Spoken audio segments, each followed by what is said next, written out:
Hi అండి, welcome back to my channel Shravs world official. నేను మీ శ్రావణి. ఈరోజైతే నేను హైదరాబాదీ స్పెషల్ చిల్లీ చికెన్ అయితే చూపిస్తున్నానండి. ఎండ్ వరకు అయితే చూసేయండి. ఫస్ట్ అయితే ఒక మిక్సీ జార్ తీసుకొని అందులో ఒక 15 పచ్చిమిర్చి, అలాగే కొన్ని జీడిపప్పులు, కొంచెం కొత్తిమీర, అలాగే కొంచెం పుదీనా, ఒక హాఫ్ కప్ వచ్చేసి పెరుగు అండ్ మిరియాలు మొత్తం వేసి గ్రైండ్ చేసి అయితే పక్కన పెట్టుకున్నాను. ఇలా అవసరమైతే కొన్ని వాటర్ వేసి మెత్తగా గ్రైండ్ చేసుకోవాలి. ఇప్పుడు ఇక్కడ నేను చికెన్ లో కొన్ని వాటర్, సాల్ట్ వేసి అయితే క్లీన్ చేసుకుంటున్నాను. ఇప్పుడు క్లీన్ చేసిన చికెన్ లో మనం ముందుగా మిక్సీ పట్టిన పేస్ట్ ని అయితే వేయాలి. అలాగే ఇందులో నేను ఒక నిమ్మకాయ, అలాగే ఒక స్పూన్ ఉప్పు, అలాగే సరిపడినంత పసుపు వేసుకొని మంచిగా కలిపి అయితే ఒక 15 నిమిషాలు అయితే పక్కన పెట్టుకున్నాను. టైం లేకపోతే అప్పటికప్పుడు అయినా చేసేసుకోవచ్చు. ఇప్పుడైతే కర్రీ ప్రిపరేషన్ అయితే చూసేయండి. ముందుగా అయితే కడాయిలో ఆయిల్ వేసుకొని అందులో స్పైసెస్ అయితే యాడ్ చేశాను. తర్వాత ఇందులోకి ఒక 2 పచ్చిమిర్చిని అయితే కట్ చేసి వేసుకున్నాను. అలాగే కొంచెం కొత్తిమీర, ఆనియన్స్ ను కూడా వేసి బాగా అయితే ఫ్రై చేయాలి. ఇక్కడైతే నేను హాఫ్ కేజీ చికెన్ అయితే తీసుకున్నానండి. దానికి సరిపడా క్వాంటిటీ అయితే చూపిస్తున్నాను. ఆనియన్స్ ఫ్రై అయ్యేలోపు ఇప్పుడు చికెన్ అయితే చూసేద్దాము. 15 నిమిషాల తర్వాత చికెన్ అయితే ఈ విధంగా ఉంటుంది. ఇప్పుడు ఇక్కడ చూసారా,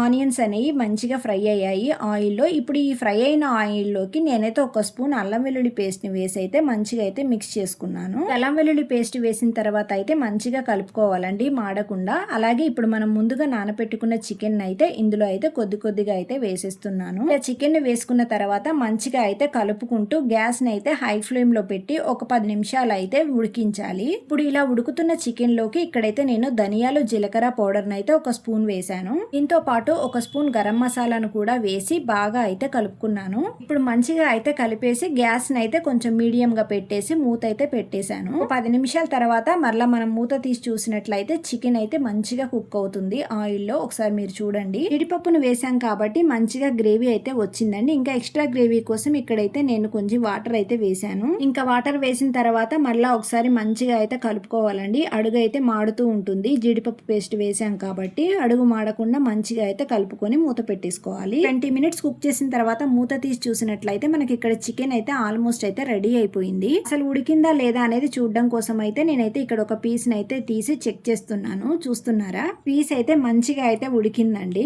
కర్రీని మీరు రైస్ లోకైనా తినొచ్చు, లేదా చపాతీలోకైనా తినొచ్చండి. టేస్ట్ మాత్రానికి అసలు చాలా అంటే చాలా బాగుంది. ఇంకా ఫైనల్ గా నేనైతే ఇంకొక స్పూన్ గరం మసాలాను అయితే వేసి ఇక్కడైతే ఫ్రెష్ క్రీమ్ అయితే యాడ్ చేస్తున్నానండి. దీని వల్ల ఇంకా ఎక్స్ట్రా టేస్ట్ అనేది వస్తుంది కర్రీకి. ఇంకా ఇది వేసుకున్న తర్వాత ఒక 5 మినిట్స్ అయితే మూత పెట్టి మంచిగా అయితే కుక్ చేసుకోవాలి. తర్వాత మూత తీసి చూసినట్లయితే మనకి ఫైనల్లీ కర్రీ అయితే రెడీ అయిపోతుంది. ఇప్పుడైతే ఇక్కడ నేను కొంచెం కొత్తిమీరను కూడా యాడ్ చేసుకున్నాను. దీంతో మనకి హైదరాబాదీ స్పెషల్ చిల్లీ చికెన్ అయితే రెడీ అయిపోయింది. ఇప్పుడైతే రెడీ అయిన చికెన్ ని ఒక సర్వింగ్ బౌల్ తీసుకొని అందులోకి అయితే సర్వ్ చేసేస్తున్నాను. వీడియో కానీ మీకు నచ్చినట్లయితే please do like, share and subscribe. Thank you for watching.